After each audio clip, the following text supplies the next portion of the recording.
بسم اللہ الرحمن الرحیم۔ السلام علیکم۔ آج کا ہمارا ٹاپک ہے goals of psychology and branches of psychology. تو گولز آف سائیکالوجی ہمارے ساتھ 4 مین گول ہے۔ پہلا ہے ٹو ڈسکرائب، دوسرا ٹو ایکسپلین، تیسرا ٹو پریڈکٹ اینڈ چوتھا ٹو کنٹرول۔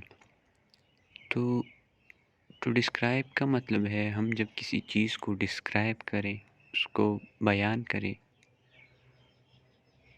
ٹو ایکسپلین کا مطلب پھر اس کی وضاحت کریں۔ ٹو پریڈکٹ اور اس کی پیشن گوئی کریں۔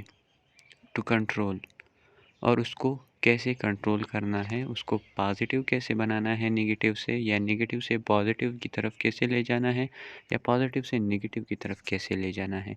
اس کا مطلب ہے ہم کسی چیز کو دیکھیں، پھر اس کی وضاحت کریں، پھر اس کے بارے میں کچھ کہے کہ فیوچر میں یہ ایسا ہوگا یا ایسا نہیں ہوگا، یا یہ ایسا تھا، ایسا ہوا، ایسا ہوگا، اور پھر اس کو کیسے کنٹرول کیا جائے کہ یہ پہلے ایسا تھا اب ایسا ہے، تو اس کو اسی فارم میں مینٹین کرنا، کنٹرول کرنا کہ آگے فیوچر میں یہ ویسا نہ ہو جو برا ہو یا بیڈ ہو، تو اسے کنٹرول کرنا۔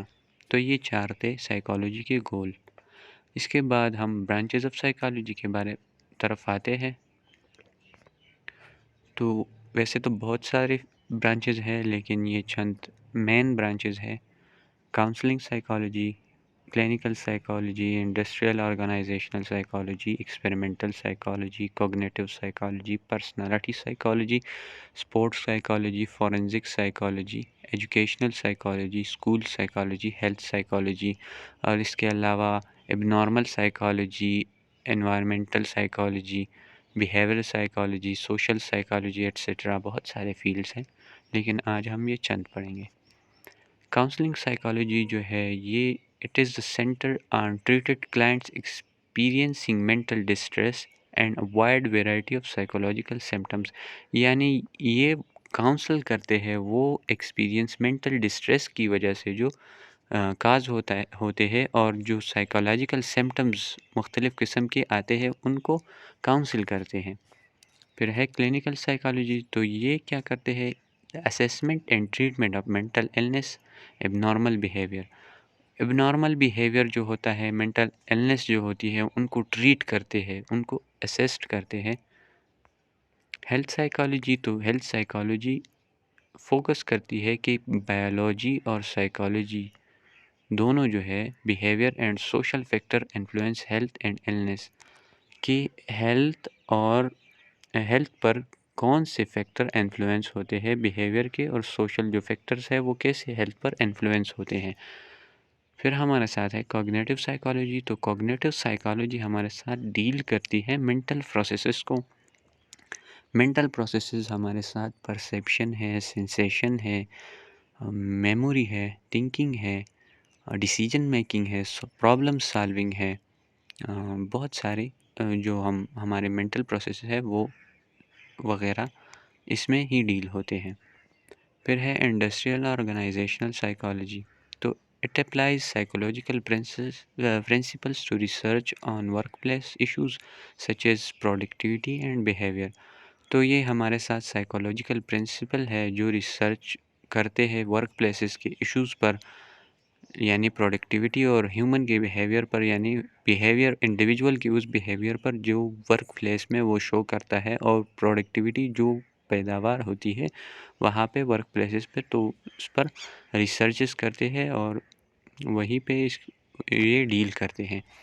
پرسنالٹی سائیکالوجی جو ہے یہ فوکس کرتی ہے on the study of thoughts, pattern, feelings and behaviour that make each individual unique. یہ انڈیویجول کی بیہیویئر، فیلنگ، پیٹرنز اور اس کے تھاٹس کو انفلوئنس کرتے ہیں، یا اس کی اسٹڈی کرتے ہیں جو یہ تھاٹس اور یہ پیٹرنز بیہیویئر کو یونیک بناتا ہے، ایک انڈیویجول کے بیہیویئر کو یونیک بناتا ہے، تو یہ اس کی اسٹڈی کو پرسنالٹی سائیکالوجی کہتے ہیں۔ پھر ہے sports psychology, deal with the study of how psychology influence sports, athletic performance, exercise and physical activity. تو یہ انفلوئنس کرتی ہے اسپورٹس سائیکالوجی، جو انفلوئنس کرتی ہے اسپورٹس کو، یعنی ایتھلیٹ کی جو پرفارمنس ہے، کھلاڑی کی جو پرفارمنس ہے، اس کا ایکسرسائز ہے، اس کی فزیکل ایکٹیویٹیز جو ہے اس فیلڈ میں اسٹڈی ہوتے ہیں۔ ایجوکیشنل سائیکالوجی، تو educational psychology concern with school teaching psychology, educational issue and student concerns. تو یہ اسٹوڈنٹس جو لرننگ پروسیس ہے اور ٹیچنگ پروسیس ہے، یہ ان کو، اور جو ایجوکیشنل پروسیس ہے اس کی اسٹڈی کو ہم ایجوکیشنل سائیکالوجی کہتے ہیں۔ پھر فورینزک سائیکالوجی، تو forensic psychology is a speciality area that deals with issue related to psychology and the law. تو یہ سائیکالوجی، یہ وہ فیلڈ آف سائیکالوجی ہے جو ریلیٹڈ ہے سائیکالوجی اور لا کے، مطلب قانون اور سائیکالوجی کے بیچ جو بھی ایشوز آتے ہیں ان کو سالو کرنے کے لیے جو سائیکالوجسٹ آتے ہیں وہی فورینزک سائیکالوجسٹ ہوتے ہیں۔ ان کا زیادہ تر جو ہے وہ لیب میں ہوتا ہے، فورینزک لیب وغیرہ۔ اس کے بعد کرمنل سائیکالوجی ہے، وہ فورینزک سائیکالوجی کی ایک ٹائپ ہے۔ کورٹ یعنی لیگل سائیکالوجی ہے، پھر پولیس سائیکالوجی ہے۔ تو یہ 3 اس کے ٹائپس ہیں، کائنڈز ہیں۔ پھر ایکسپیریمنٹل سائیکالوجی، تو it utilise specific scientific methods to research the brain and behaviour. تو یہ ہمارے ساتھ یوٹیلائز کرتی ہے سائنٹیفک میتھڈز جو برین اور بیہیویئر پر ریسرچ کرتے ہیں، وہ میتھڈز جو برین اور بیہیویئر پر ریسرچ کرتے ہیں۔ پھر اس کے بعد ہے اسکول سائیکالوجی، تو school psychology involves working in school to help kids deal with the academic, emotional and social issues, یعنی جو سوشل ایشوز جو ان کو پیش آتے ہیں، ایکیڈیمک ایشوز آتے ہیں، ان کی ایموشنل ایشوز آتے ہیں، سوشل ایشوز آتے ہیں، جو بھی ایشوز آتے ہیں ریلیٹڈ ٹو بیہیویئر، وہ ان کو سالو کرتے ہیں۔ School psychologist are also collaborate with teachers, students and parents to help create a healthy learning environment. تو اسکول سائیکالوجسٹ جو ہے، ان کا کام کیا ہوتا ہے؟ یہ ٹیچرس کے ساتھ کولیبریٹ کرتے ہیں، اسٹوڈنٹس کے ساتھ، پیرنٹس کے ساتھ، تاکہ وہ ایک ایسا خوشگوار لرننگ والا ہیلتھی صحت مند ماحول کریٹ کرے جس میں لرننگ کی جائے۔ تو یہ تھا ہمارے آج کا ٹاپک۔ اگر آپ کو کوئی کویسچن ہو اس کے ریلیٹڈ تو کمنٹ سیکشن میں ضرور کیجیے گا، اور چینل کو سبسکرائب کریں اور بیل آئیکن کو بھی دبائیں۔ السلام علیکم۔